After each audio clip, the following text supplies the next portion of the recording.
10వ తరగతి తర్వాత బెస్ట్ క్యాంపస్ లైఫ్ కావాలని అందరికీ ఉంటుంది కదా. ఈరోజు మనం ఒక మామూలు కాలేజ్ గురించి కాకుండా అచ్చం ఒక మినీ సిటీలా నడిచే ఒక అద్భుతమైన ప్రపంచం, అదే ఆర్జీయుకేటీ నూజివీడు రెసిడెన్షియల్ క్యాంపస్ గురించి తెలుసుకోబోతున్నాం.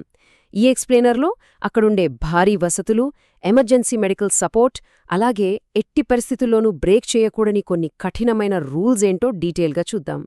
పదండి, మొదలు పెడదాం. సరే, ఈ సెషన్లో మనం కవర్ చేయబోయే టాపిక్స్ ఏంటో ఫాస్ట్గా చూసేద్దాం. క్యాంపస్లో ఒక నగరం ఎలా ఉంటుంది, అక్కడి medical and counselling support, students ఖచ్చితంగా పాటించాల్సిన ఎసెన్షియల్ రూల్స్, వాళ్ల స్ట్రిక్ట్ టెక్నాలజీ పాలసీ, ఫైనల్గా విజిటింగ్ అండ్ లీవ్ గైడ్లైన్స్, ఇవన్నీ ఈరోజు మనం కవర్ చేయబోతున్నాం. ముందుగా మొదటి సెక్షన్, క్యాంపస్లో ఒక నగరం. ఇదసలు ఎంత పెద్ద క్యాంపస్, దీని స్కేల్ ఏంటి అనేది ఇప్పుడు అర్థం చేసుకుందాం. 20,000 కరెక్టే విన్నారు. ఇదొక నార్మల్ కాలేజ్ క్యాంపస్ కాదు, అక్షరాల 20,000 మంది నివసించే ఒక కంప్లీట్ టౌన్షిప్. జస్ట్ ఇమాజిన్ చేసుకోండి, 20,000 మంది ఒకే ప్రాంగణంలో జీవించడమంటే అదొక చిన్నపాటి నగరమే కదా. మరి ఈ 20,000 మంది జనాభాలో ఎవరు అంటే 12,000 మంది స్టూడెంట్సుంటే, వాళ్లకు సేవలందించడానికి ఏకంగా 5,000 మంది సర్వీస్ ప్రొవైడర్లు, ఇంకా 3,000 మంది ఫ్యాకల్టీ మరియు స్టాఫ్ ఉంటారు. అంటే ఇక్కడ ఇన్స్టిట్యూట్ డైరెక్టర్ దాదాపుగా ఒక నగర మేయర్లాగా వ్యవహరించాలన్నమాట. ఒక పెద్ద కమ్యూనిటీని మేనేజ్ చేయడం అంటే మాటలు కాదు. ఇక్కడొక సర్ప్రైజింగ్ ఫ్యాక్ట్ ఏంటంటే, ఈ స్టూడెంట్స్ అందరూ గ్రామీణ నేపథ్యం నుంచి వచ్చినవాళ్లు.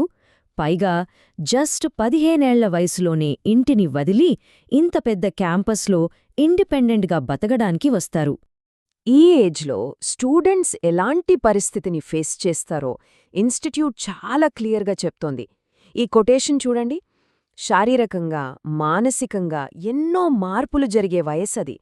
ఆ టైంలో ఇంటికి, పేరెంట్స్కి దూరంగా ఉండటం వాళ్లలో చాలా స్ట్రెస్ పెంచుతుంది. అందుకే వాళ్లను కేర్ చేయటానికి ఒక బలమైన సపోర్ట్ సిస్టమ్ అక్కడ ఖచ్చితంగా ఉండి తీరాలి. అందుకే మన రెండో సెక్షన్లోకి వెళ్దాం, అదే వైద్య మరియు కౌన్సిలింగ్ మద్దతు. ఇంతమంది స్టూడెంట్స్ హెల్త్ని వాళ్లు ఎలా మేనేజ్ చేస్తారో ఇప్పుడు చూద్దాం. 12,000 మంది స్టూడెంట్స్ అంటే ఎవరికి ఎప్పుడు ఏమవుతుందో చెప్పలేం కదా.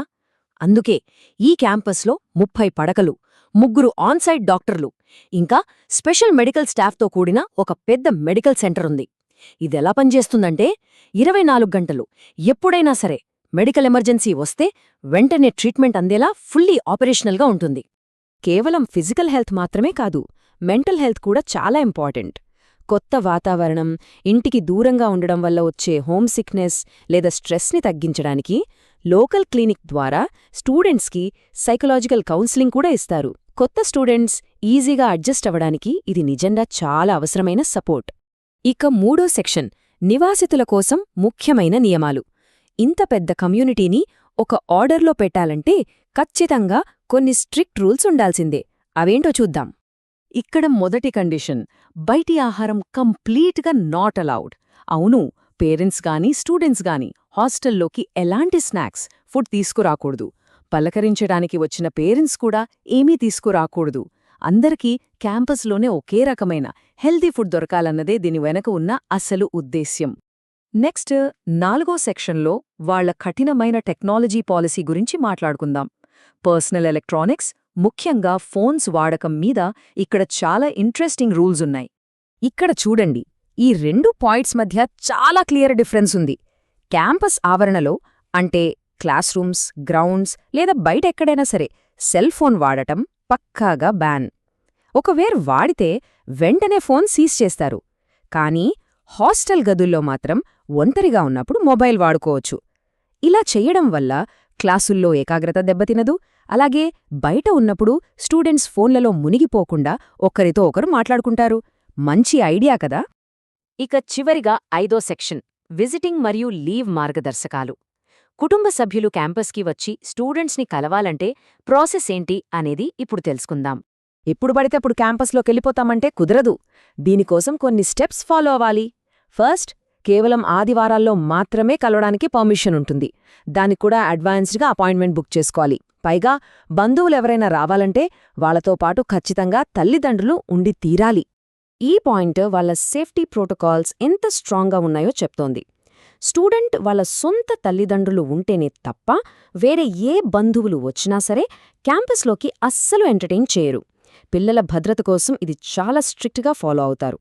ఒకవేళ క్యాంపస్ విడిచి సొంత ఊరికి వెళ్లాల్సిన టైమొస్తే స్టూడెంట్స్ ఒంటరిగా ట్రావెల్ చేయడానికి ఎట్టి పరిస్థితుల్లోనూ ఒప్పుకోరు.